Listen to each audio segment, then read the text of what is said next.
Grisaia is an interesting series that I'm currently rewatching. By currently, I mean I have rewatched, and we're going to talk about it. But first, I want to try something that is completely not an original idea. But we're gonna play rock paper scissors. Okay, we're gonna play rock paper scissors, and on shoot on the screen will be an image of rock paper or scissors. And if you lose, you are bound to subscribe. Okay, ready? Rock, paper, scissors, shoot. If you lost to a pre-recorded JPEG or PNG, depending on what file format I get, you have to subscribe. And if I didn't get you, well, hopefully I'll catch you in the next video. But with enough fucking around, let's talk about Grisaia. So, Grisaia, it's based off a visual novel. And the anime, I believe there are also 3 visual novels, but the anime adaptation goes from Fruit of Grisaia, Labyrinth of Grisaia, and Eden of Grisaia. And it covers I'm going to assume there's 3 visual novels. I know there's at least 2, at least on Steam, and there's probably a 3rd that I just haven't been able to visually recognize with my eyes.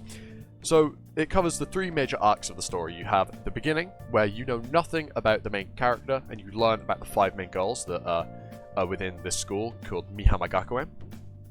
You have the second, which is Labyrinth of Grisaia, where you find out about the past of the main character, Kazumi Yuji, and everything that led up to him being where he is.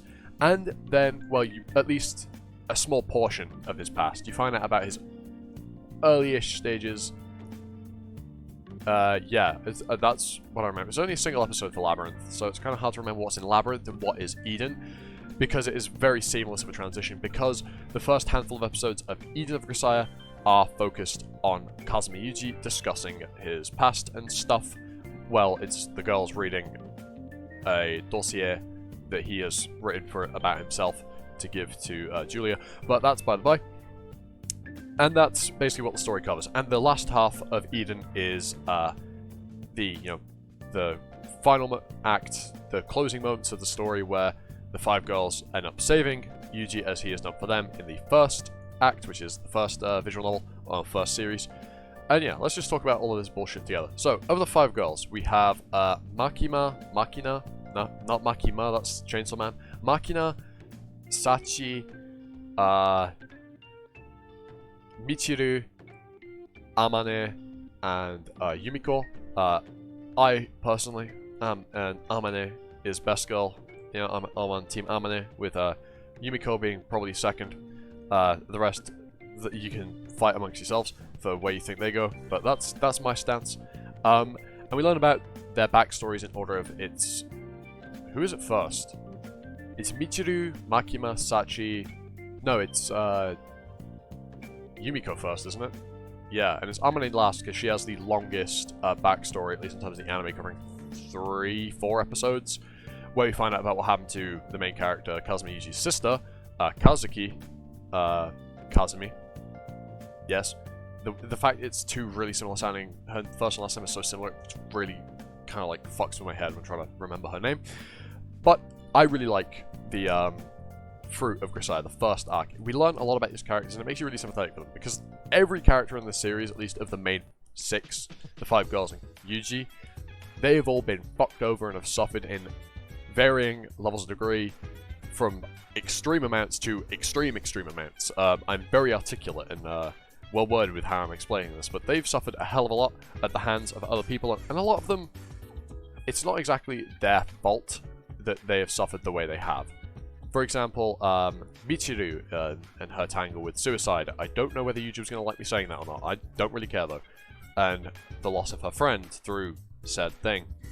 Sachi, who was just a child and wanted her parents' attention, went off on a tantrum, and it had a devastating result.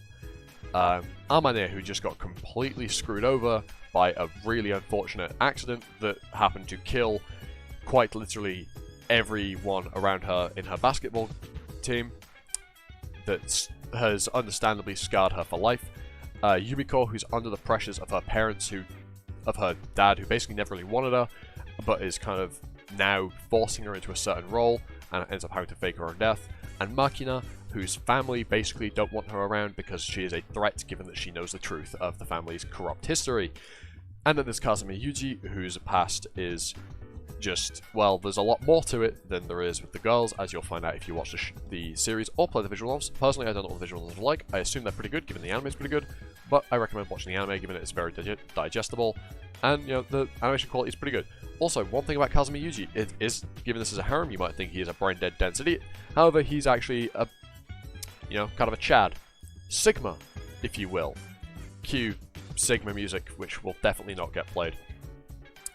Then there's Labyrinth. I don't exactly remember what happens in Labyrinth and what happens in Eden, so we're going to talk about the start of Eden and Labyrinth together. So, we're introduced to a whole bunch of characters that we've been teased of throughout, through primarily Asako, who is effectively Yuji's mentor, his parental figure for the early stages of his life. Well, after what happens with terrorist Heath Oslo. And she is basically his deity, well, she is his god, as she puts it herself. And her impact on Yuji's life is probably well, it's obvious, it is the most impactful in terms of who he has become in the present and what he aspires to be and what drives his actions through the story to lead to his own, what he believes to be his own personal best outcome, which the girls that we've been introduced to through the start of the story will end up diverting, not by his own will, but they divert it, and he ends up with a better outcome than he could have gotten with what he thought was best. And that's where this story is really interesting.